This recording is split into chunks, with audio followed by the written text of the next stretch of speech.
مکہ کی دھوپ سے جھلستی ہوئی ریت پر ایک دن ایک ننھا یتیم بچہ بے سہارا بھٹک رہا تھا۔ اس کے والدین کی چھوڑی ہوئی ساری جائیداد پر ابو جہل نے زبردستی قبضہ کر لیا تھا اور اوپر سے اسے گھر سے بھی نکال دیا تھا۔ بچے کے جسم پر پرانے اور پھٹے کپڑے تھے، وہ بھوک سے بے حال تھا۔ مکہ کی گلیاں اس کے لیے بالکل نئی اور اجنبی تھیں۔ وہ بار بار رک کر لوگوں کے چہروں کو دیکھتا، جیسے کسی سے مدد کی امید لگائے ہو۔ ایک بوڑھے راہگیر نے اسے دیکھ کر پوچھا، بیٹا کہاں جا رہے ہو؟ گھر کیوں نہیں جاتے؟ یہ سنتے ہی بچے کی آنکھیں بھر آئیں۔ وہ روتے ہوئے بولا، میرا گھر اب میرا نہیں رہا چچا، میری ہر چیز چھین لی گئی ہے۔ بچے کے یہ الفاظ سن کر چچا نے ایک لمبی سانس بھری اور کہا، بیٹا، مکہ میں ظلم بہت بڑھ گیا ہے، اللہ تمہارے حالات آسان کرے۔ ان دونوں کی باتیں سن کر آس پاس کھڑے کچھ لوگ، جو پہلے سے ہی نبی کریم صلی اللہ علیہ وسلم سے بغض رکھتے تھے، فوراً آگے بڑھے اور سازشی لہجے میں بولے، ارے بچے، اگر سچ میں اپنا حق واپس چاہیے تو بنو ہاشم کے محمد صلی اللہ علیہ وسلم کے پاس جاؤ، وہی تمہاری مدد کر سکتے ہیں۔ ان کی آواز میں نرمی کم اور چالاکی زیادہ تھی، مگر بے چارہ بچہ اتنا مجبور تھا کہ اس نے ہچکچاتے ہوئے پوچھا، کیا وہ سچ میں میری مدد کریں گے؟ ان میں سے ایک نے چالاکی سے مسکراتے ہوئے کہا، ضرور کریں گے۔ پھر وہ بچہ ڈرتے ڈرتے نبی کریم صلی اللہ علیہ وسلم کے گھر پہنچا۔ دروازے پر کافی دیر کھڑا ہو کر ہمت جٹاتا رہا، پھر آہستہ سے دروازہ کھٹکھٹا کر بولا، یا رسول اللہ۔ کچھ ہی لمحوں بعد نبی کریم صلی اللہ علیہ وسلم نے دروازہ کھولا اور نرمی سے فرمایا، اے بچے، کیوں کھڑے ہو؟ اندر آ جاؤ۔ بچہ گھبراتے ہوئے اندر آیا اور روتے ہوئے کہا، یا رسول اللہ، میرے گھر پر ابو جہل نے قبضہ کر لیا ہے اور مجھے میرے ہی گھر سے نکال دیا ہے، میں یتیم ہوں، میرا کوئی نہیں ہے۔ بچے کی یہ درد بھری باتیں سن کر نبی کریم صلی اللہ علیہ وسلم نے اس کے سر پر نرمی سے ہاتھ پھیرا اور بہت محبت سے فرمایا، بیٹا، انسان کبھی اکیلا نہیں ہوتا، جس کا سہارا ٹوٹ جائے اس کا سہارا اللہ بن جاتا ہے۔ تم گھبراؤ مت، میں تمہارے ساتھ ہوں اور اللہ تمہاری مدد کرنے والا ہے، تمہارا حق تمہیں ضرور ملے گا۔ تم ابھی میرے ساتھ ابو جہل کے گھر چلو۔ رسول اللہ صلی اللہ علیہ وسلم نے بچے کا ہاتھ تھاما اور اسے ساتھ لے کر ابو جہل کے گھر کی طرف روانہ ہوئے۔ وہاں پہنچ کر آپ نے دروازہ کھٹکھٹایا۔ کچھ لمحوں بعد دروازہ آہستہ سے کھلا اور جیسے ہی ابو جہل کی نظر آپ کے مبارک چہرے پر پڑی، اس کے ہوش اڑ گئے۔ رسول اللہ صلی اللہ علیہ وسلم کو سامنے دیکھ کر وہ اچانک پیچھے ہٹ گیا۔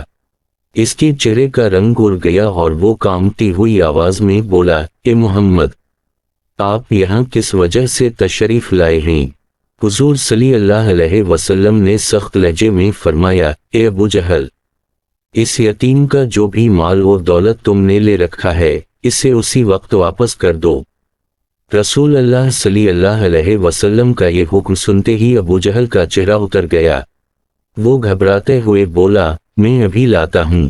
وہ فوراً اندر گیا اور تھوڑی ہی دیر میں اس بچے کی ساری جائیداد لے کر آیا، پھر کانپتے ہاتھوں سے سب کچھ اس بچے کو واپس لوٹا دیا۔ اپنا حق واپس پاتے ہی بچے کے چہرے پر خوشی لوٹ آئی۔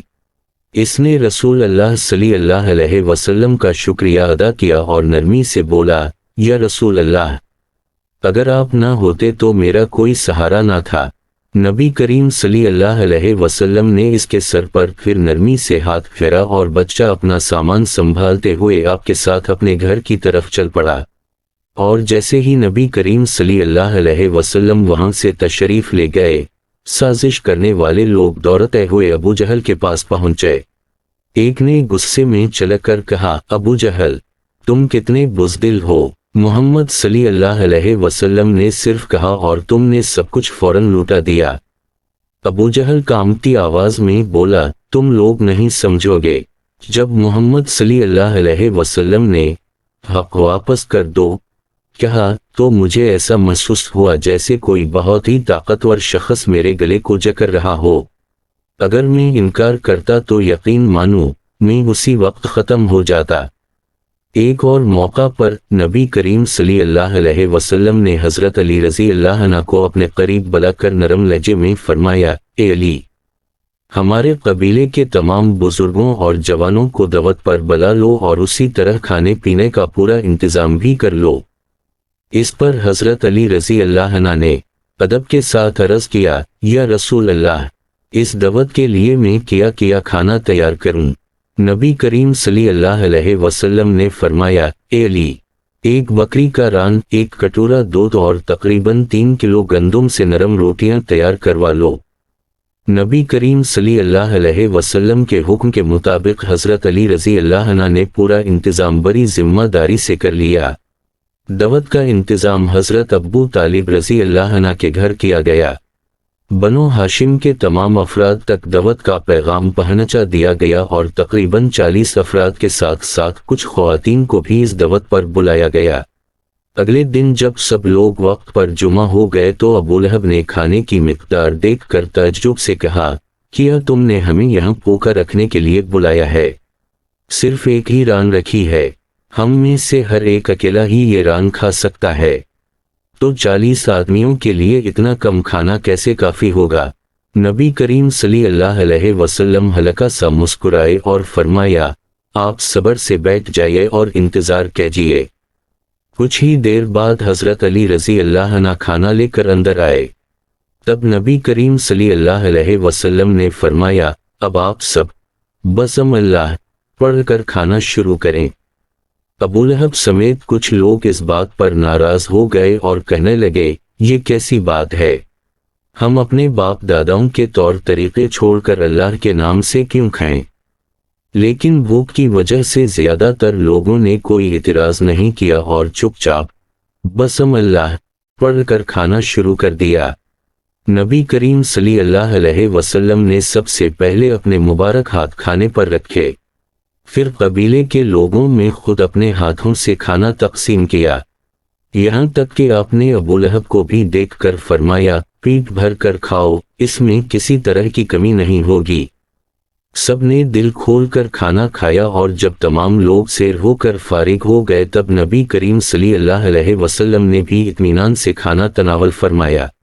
یہ منظر دیکھ کر ابو لہب دنگ رہ گیا اور حیرانی سے بول اٹھا، اے محمد صلی اللہ علیہ وسلم، یقیناً تم نے کوئی جادو کیا ہے، اتنا سا کھانا 40 آدمیوں نے پیٹ بھر کر کھا لیا اور پھر بھی باقی رہ گیا، یہ کیسے ممکن ہے؟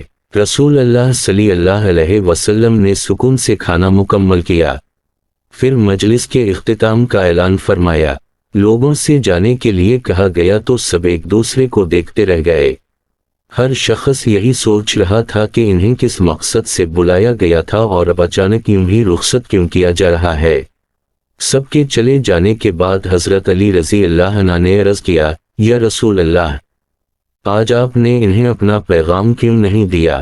نبی کریم صلی اللہ علیہ وسلم نے فرمایا، میری بات شروع ہونے سے پہلے ہی ابو لہب نے جادو کی بات کہہ دی، اس لیے اس وقت میرا پیغام دینا مناسب نہ تھا، کل میں ان کے لیے دوبارہ مجلس رکھوں گا اور اپنا پیغام وہیں بیان کروں گا۔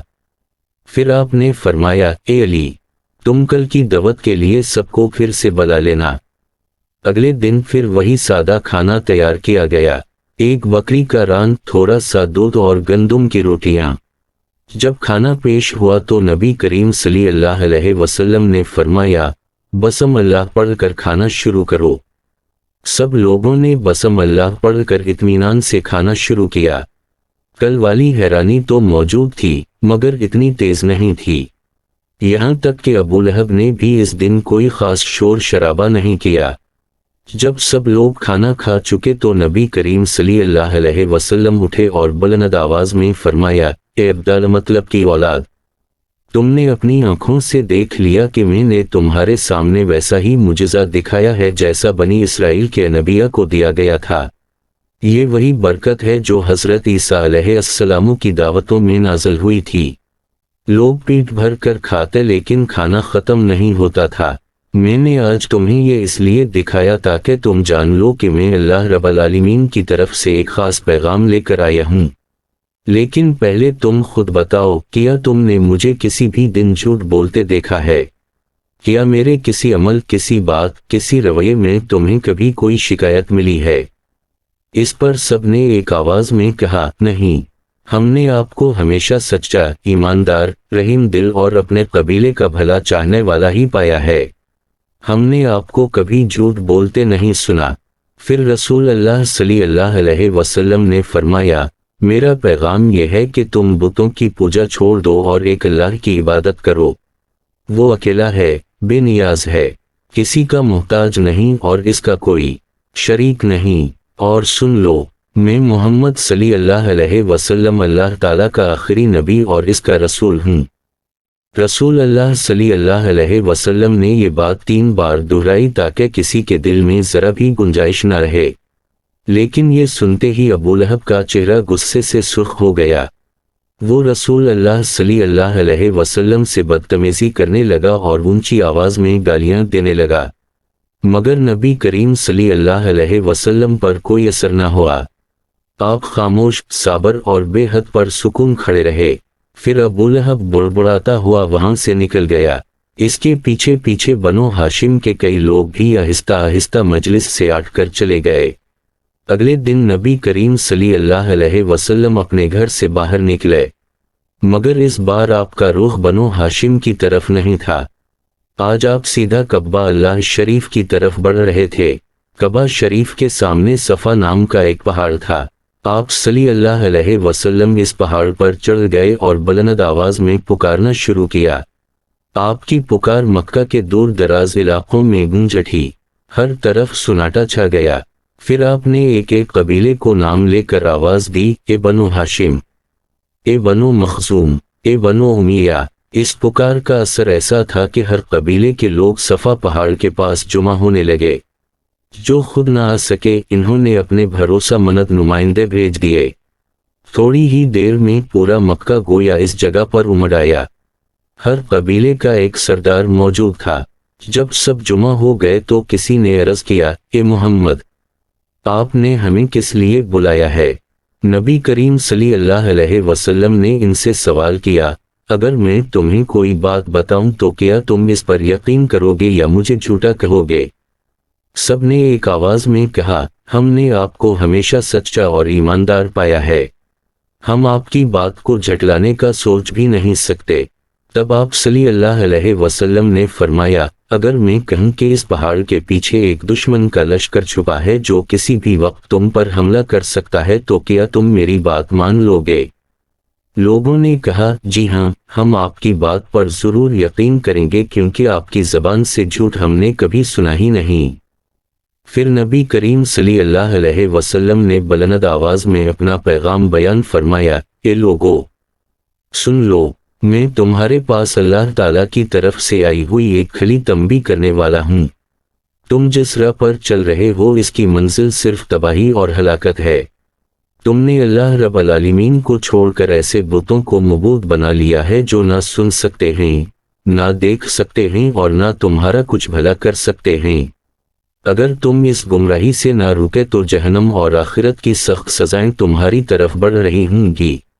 اس لیے میں تمہیں دعوت دیتا ہوں کہ ایک اللہ کی بندگی قبول کرو اور لا الہ الا اللہ کا کلمہ پڑھ کر مسلمان ہو جاؤ، کیونکہ یہی تمہاری اصل نجات اور کامیابی کا راستہ ہے۔